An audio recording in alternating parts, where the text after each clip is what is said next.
Welcome to the MVP Show. Our guest today probably needs no introduction. He is one of the most prominent personalities in the Dynamics community. Besides being an 8 times Microsoft MVP, he was also a recipient of the CRM User Group Granite Award in 2016 for being one of the most active partner members in the user group community.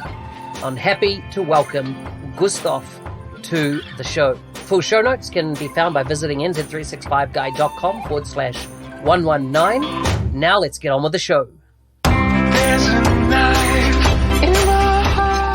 Gustaf, welcome to the MVP Show. Thank you, mate. Good to have you on here. It's been a while, I think, since we've chatted. How's your week been? Bit nervous? Not really. It's been a good week. I have started my vacation now, but it's not really been a vacation though, because I've been working. It's the life of a business owner, I think. The buck stops here. I think that's so true. Yeah. So true. When you own the business, right? Or there's no one behind you in the queue, right? Yeah, that's true. So I have. We had some customers. They had some issues. They were moving some of the Office 365 to the cloud, and they have the CRM on-prem, and then the server-side sync stopped working. So we have to fix it.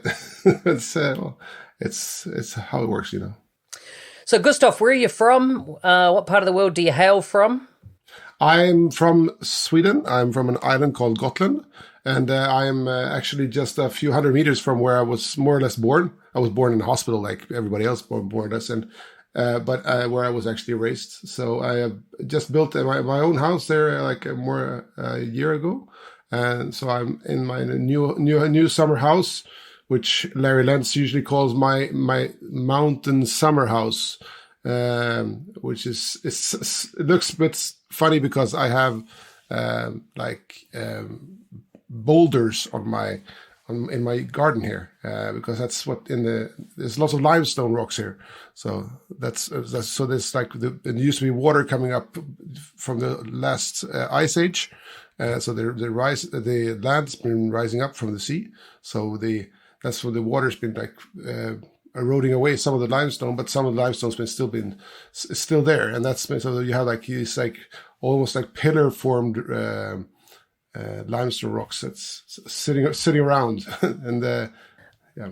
Okay, so this is your vacation home, because I it was less than a year ago, I was in your home with your wife and children having a lovely dinner after a 365 Saturday event in Stockholm there. So, and I was just trying in my mind, I don't remember seeing those rocks, but this makes sense. So this is your vacation home. Yes, true, it is. Okay. So tell us a bit about, first of all, your company, because you're an owner of a company, and you did something quite unique in getting your wife to come in as CEO. Can you just step us through that? Yeah. I started I was working as an architect or chief architect at Logica, which is now CGI. And then a friend of mine, he was running an IT company, and they were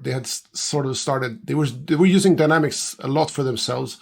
And then they had some customers that they had been asked if they could implement Dynamics for those customers, and so they started doing that. And then there's this guy who's doing Dynamics, he quit, and then they were thinking maybe we should just spin that off into a separate business. And so he came and asked me maybe we should spin up a new business. So he and I we'd started this new company, which is the company we run now.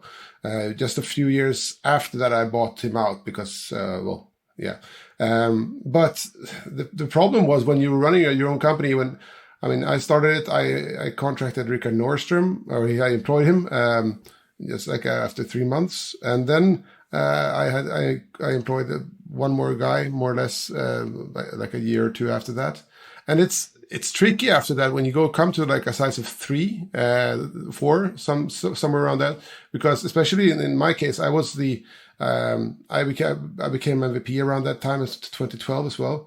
And I had I was a good personal brand around me. Rickard hadn't worked that much with Dynamics at that time. He was an engineer.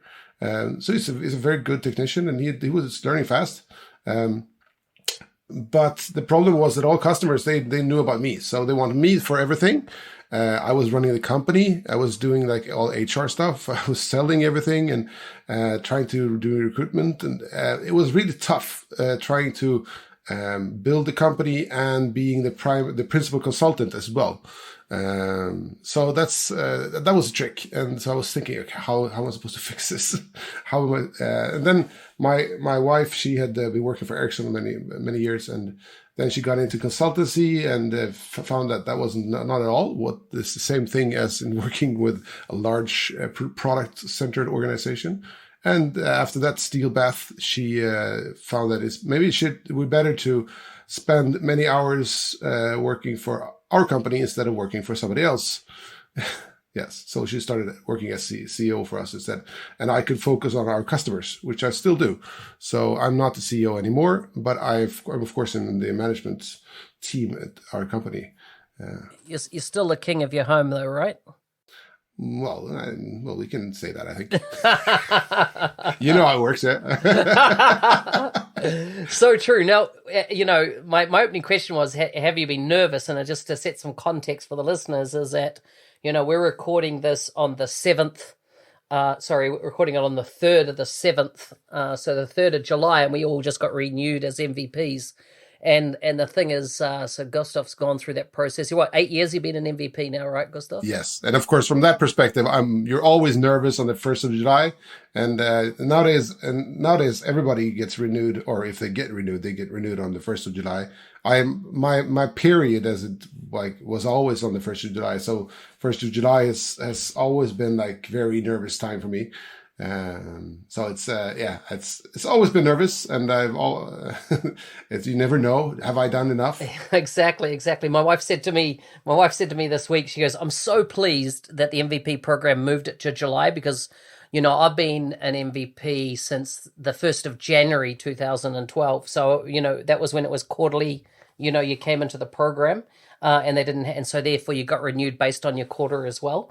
And of course, her birthday is actually the 31st of December. And I was always more interested in whether I was renewing than her birthday. And she was like, I'm really happy it's now moved, to some other part in the calendar. Now, the other amazing thing, your claim to fame is that for the company of your size, you now have 3 MVPs on board. We do, yeah. That's pretty amazing. Who are the other 2? It was Jonas Rapp and Sarah Lagerqvist. Yeah, man. You must be so proud. I am. I'm very proud of them. Especially Sarah coming on recently, right? She has been doing a heck of a lot in the community in the last 12 months. Yes, so she good. Has. Yeah. She's an amazing woman. So yeah. Yeah. I mean, you must be so happy having. Jonas, what he's doing for I think that. The people that are not in the community, that are not using Fetch XML Builder, they can probably be counted on one hand. Exactly. So it's an amazing tool, and I use it a lot, and it's very, very good. So if you're listening to this and you haven't used Fetch XML Builder, you definitely should. Go check it out. And the other thing I love about Jonas is his sense of humor. Yeah. You never know whether he's pulling your leg or he's for real, and I do love that about him. Also, he took me out for dinner, when I first visited Stockholm. Sorry, he took me out for lunch, and he was a newly minted MVP at that time, so a couple of years ago now. Very hospitable, which was fantastic. And you've got a 365 Saturday coming up later this year, is that right? Yeah, we do. We are, yes. In the beginning of October, 5th of October. And planning's all underway? Yes, we are. We still have. I think we've prolonged the call for speakers. Do you want me to come and speak? Yes, please. Of course, we'd love to have you speak.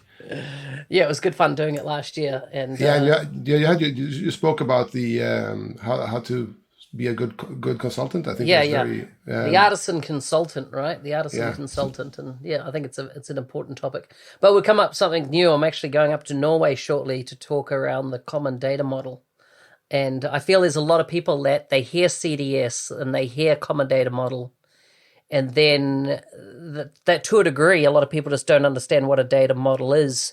If you've come particularly from the Canvas part of the world where you're more you design your user experience up front and then kind of attach it to some data behind, where, in our side of things, our journey has always been start at the data and work your way up. Yeah, I agree, and I think that there's also people coming from the other side. I don't know if you worked with telcos or anything, but then in telcos they have a defined data model that's called SID, SID, and I've asked people in Microsoft, okay, so how? Let's say that I'm coming from the telco area, and I have a customer saying, okay, we have this data model. Can you implement that on the CDS? And they're like, well, we don't know. but surely that should definitely be that. I mean, that's the whole idea of CDS, right? Is that you should be able to take any data model. I mean, someone would have to naturally build it out and then export it as a solution at this point, right? Well, you should check it out. It's extremely abstract data model. Is that like so what? Multiple entities and an inheritance, and it uses inheritance like crazy. And since we don't really support that in the CDS, there's issues with that. So as in, there's not really what you're saying, the ability for data to be inherited just by its relationship. No, like entities being. So, for instance, you have an entity called party, which is abstract, and then you have like contact being a version of party, and then you have accounts being a version of party, and you have like you see the point? Yeah, I see an opportunity there, Gustaf. I see an opportunity. yeah. I think that it's a very good idea to sort of start looking at reshaping the CDS into something like that, and like looking at these very theoretical models that, like, for instance, this SID is. And seeing, okay, how would you implement that into the CDS? I think the problem is also when I worked, I actually did one of this, like, I would call it like making the SID concrete and implementing it into Dynamics. I did it for CRM3 and CRM4 a long time ago. So I mean, you can't really use it in its like default way. You have to make it more concrete because it's totally unusable in the standard way. But it's like that's how it's defined, and I mean it's very interesting to look at that and how. So we have like a very abstract model, and then to be able to use it for a specific customer, you have to make it concrete in some perspective. So that's it's interesting, but it's a challenge. But that's also takes it to the point. Okay, so what's Microsoft's role in this? Are they supposed to build a service that can handle this very abstract perspective, and then we are supposed to make it more concrete for each customer? Or so I mean, what's the role of the technology from that perspective, right? And for them, it'll come purely down to the opportunity sizing, right? As in how big the potential opportunity is. Yeah, but I think it's also, I mean, that depends on what's the role of the CDS going to be. Is it going to be used as a true canonical data model in the architecture of the like large enterprises, or is it just going to be used as a sort of like an intermediary data model, or just as like a application platform to be used for smaller things?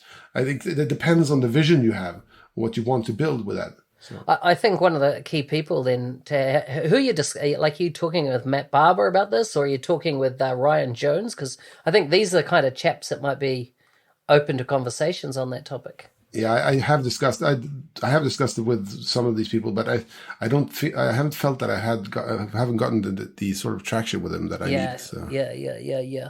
Interesting. Voice of the customer officially deprecated. Yes, not a big surprise now. I know you had a big commitment to this product though. Like you've invested a lot of hours, I suppose, on it and projects, etc. Do you see that are you just going to stop? I assume you're going to stop selling it now and go to Forms Pro? Yes. That's the short answer. Yeah, I mean, it wasn't a big surprise. I think when Microsoft released their preview of Forms Pro, you could when you just looked into the database on the CDS, you saw what they were doing with it. It was like almost a replica of the data model of the voice of the customer. So it was like, okay, so they're actually replacing voice of the customer.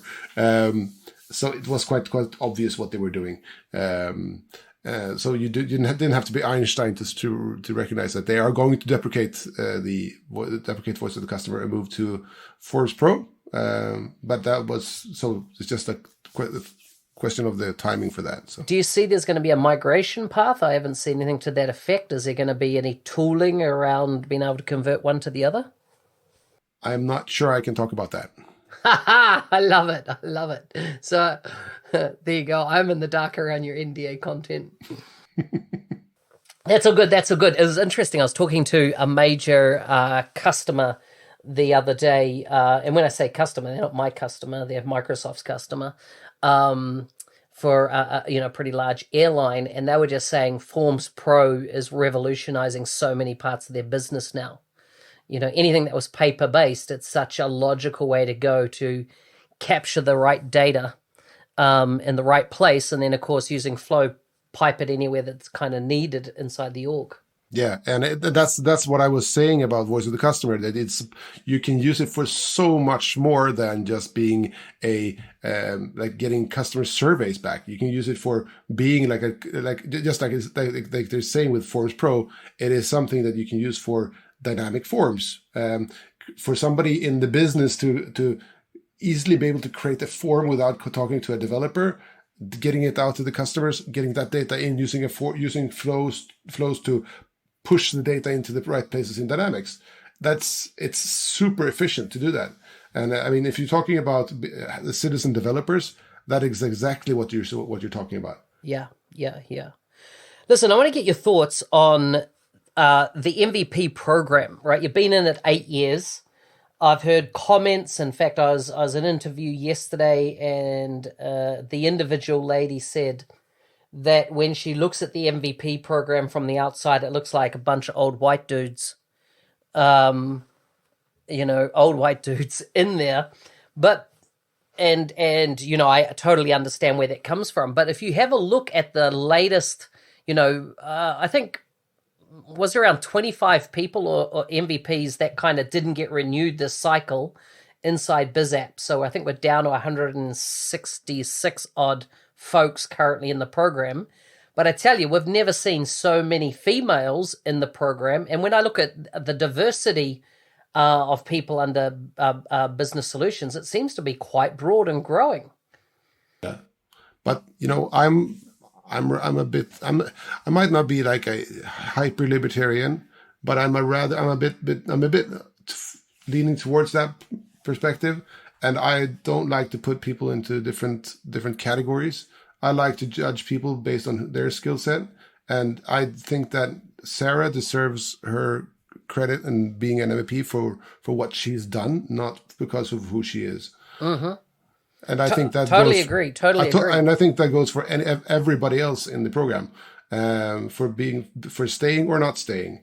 It's because what they've done and what they've not done. So if they're white or they're black or they're female or male, I think that's beside the question. So one of the things that the program is about, of course, is being talented in an area and then contributing, right? So really, is it a level playing field? Do you see the program at the moment? Is it ever?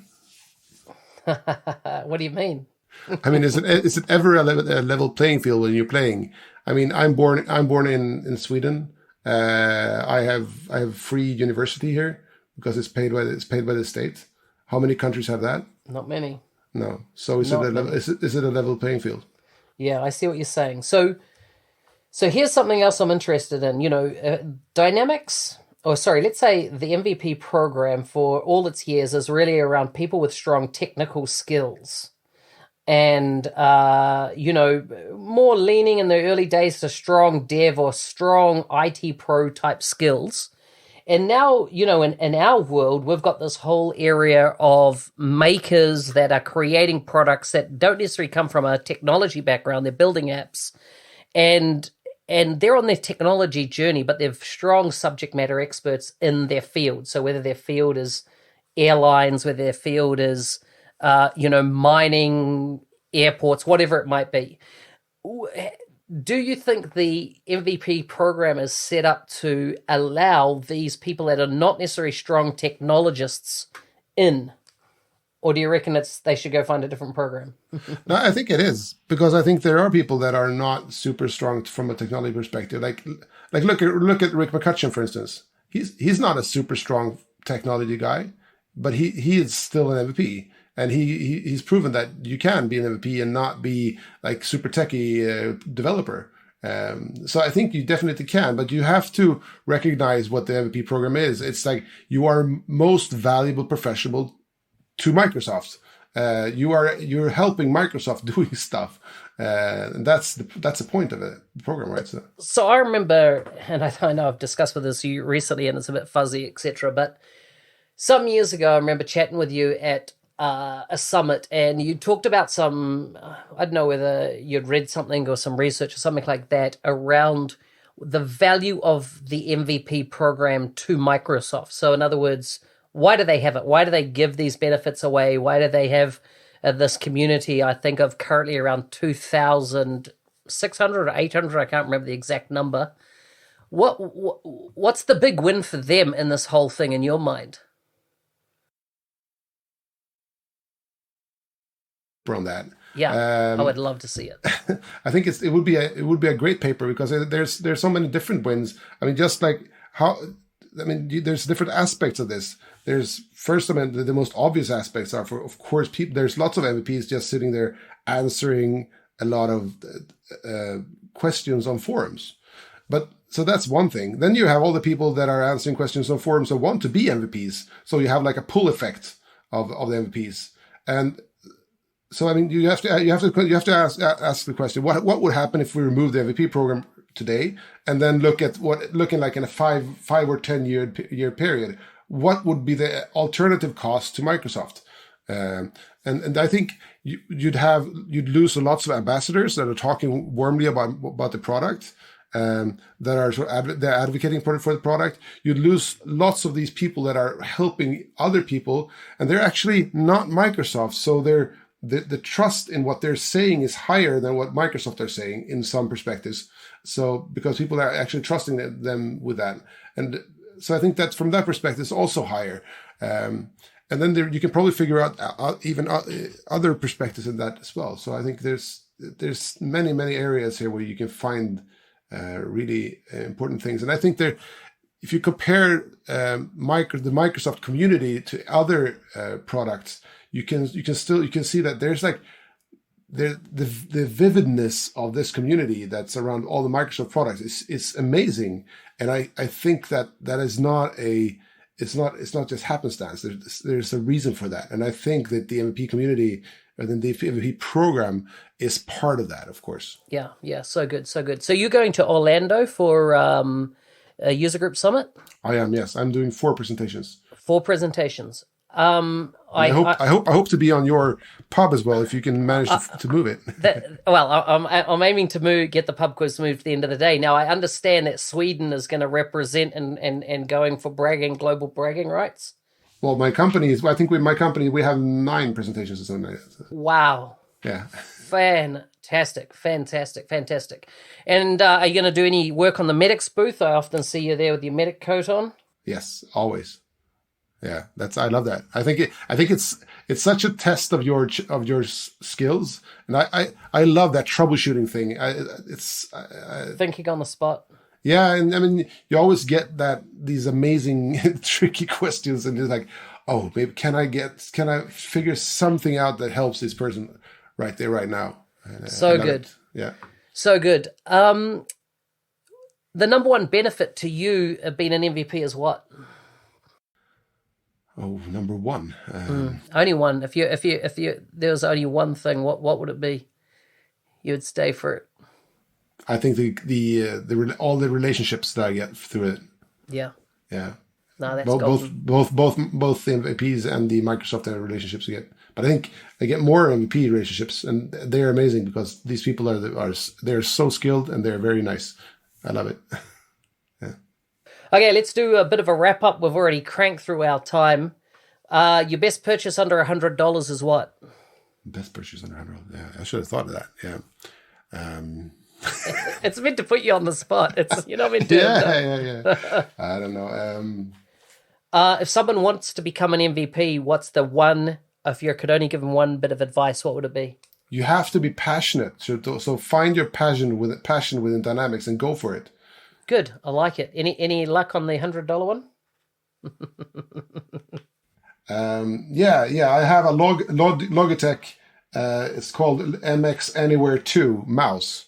It's almost $100. It's a very expensive mouse, but you can run it on glass, and I love that. Ah, wow, that is unique. Yeah, so it's a really good mouse, and it's very firm. I love the feel of it, and I use it almost every day. So it's having a really good mouse is really good. Nice. Best place to visit in Sweden? Gotland.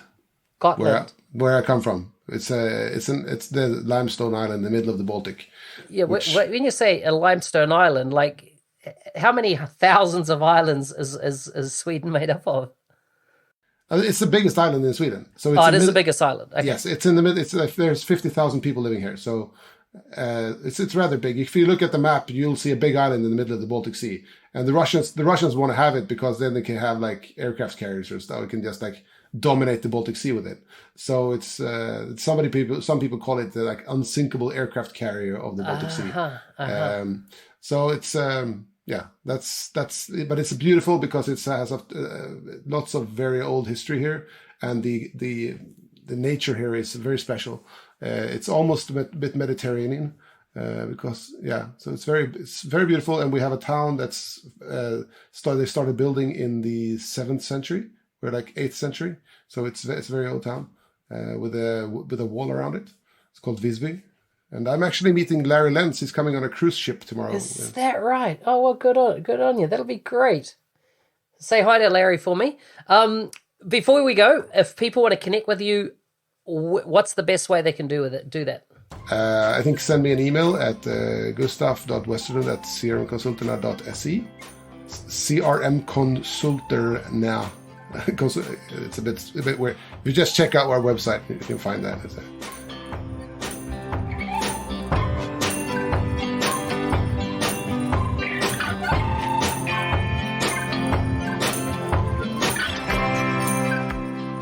Hey, thanks for listening. Full show notes can be found at nz365guide.com/119. Get involved in the conversation. Every Wednesday, Steve Mordu and I go live on air to answer your questions. Join us on YouTube live stream. You can find us at youtube.com/NZ365Guy. If you want, hit the bell and you'll get notified 1 hour before we go live. Otherwise, see you next week.